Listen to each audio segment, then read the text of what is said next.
Sadhguru, we're here in Davos at a time when in India there's a big chatter about what's happening at the Gyanvyapi Mosque, where there are two different kinds of contestations. One by the Hindu petitioners who are saying that this was originally a temple which was raised by Mughal Emperor Aurangzeb, and the other led by Asuddin Owaisi and many others who feel that because of the existence of the places of worship Act 1991, the status of the Gyanvyapi mosques should stay as it is. I'm very curious to know, as somebody who looks closely at society, how you think this very contentious issue should be looked at and addressed. Thousands of temples were razed to ground during invasions. Well, we couldn't protect them then. Now, talking about all those thousands of temples doesn't make sense because you cannot rewrite history in that sense. But at the same time, very iconic places. I think the communities should sit down together and work this out. This is not for the benefit of the nation, that everything we fight, whatever you say, I will oppose, whatever I say, you will oppose. This is not the way forward. Some very iconic places, I think for once we should sit down and say, okay, these 2, 3 sites, let's settle this. Rest of it, don't raise it again. I think we should do that instead of going one at a time and keeping the controversy on, unnecessary enmity between communities. This is not necessary.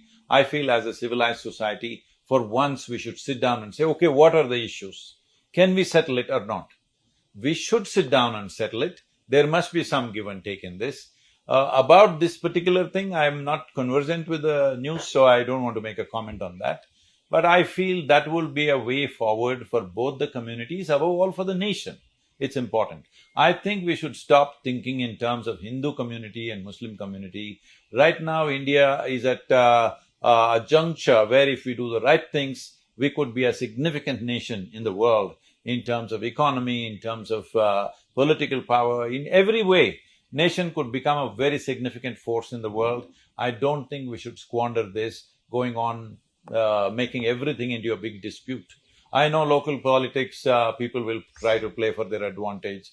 I would beseech people and the news agencies and media houses not to make this controversial.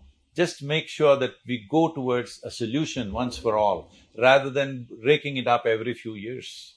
So your proposed solution is identify a few crucial Yes. sites, sit and talk. Yes, sit and talk. Do you Don't- think that there is space in society for such dialogue?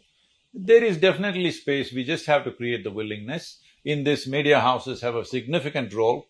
If you call for debates with the sensible people from both communities, if that narrative begins to build, definitely it's possible. There is no dispute that cannot be settled.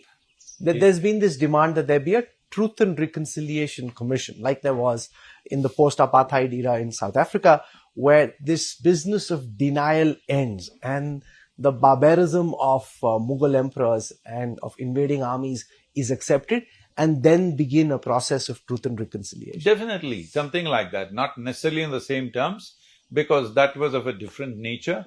But this also is there is pain in people's hearts. So sit down and talk rather than just fighting endlessly, arguing endlessly. First of all, those who are in active politics should be kept out of these things, because this should not be made into a political mileage or a political capital for anybody. But for the conversation in the country should move beyond communities and come to the nation. And on the issue of the role that the judiciary can play, because for example in the Ayodhya case it was said that this is a one-off exception made for Ayodhya, now no other matter should be brought up. You said identify 2 key sites or few key sites, possibly say Kashi and Mathura, but then there are demands being made for the Taj Mahal to be renamed, for rooms to be opened, for the Qutub Minar to be called the Vishnu's thumb, because there were temples. So the fear in your proposed solution is, how do you know it'll end at 2? No, the nature of India is there were temples in every street, in every place, all right? This is the nature of the country. Well, historically, that's been changed in many ways. There is bitterness in a whole lot of people, so that's why I'm saying a few iconic places you choose and sit down and say, these few things you settle, after that never again, it should be raised once again.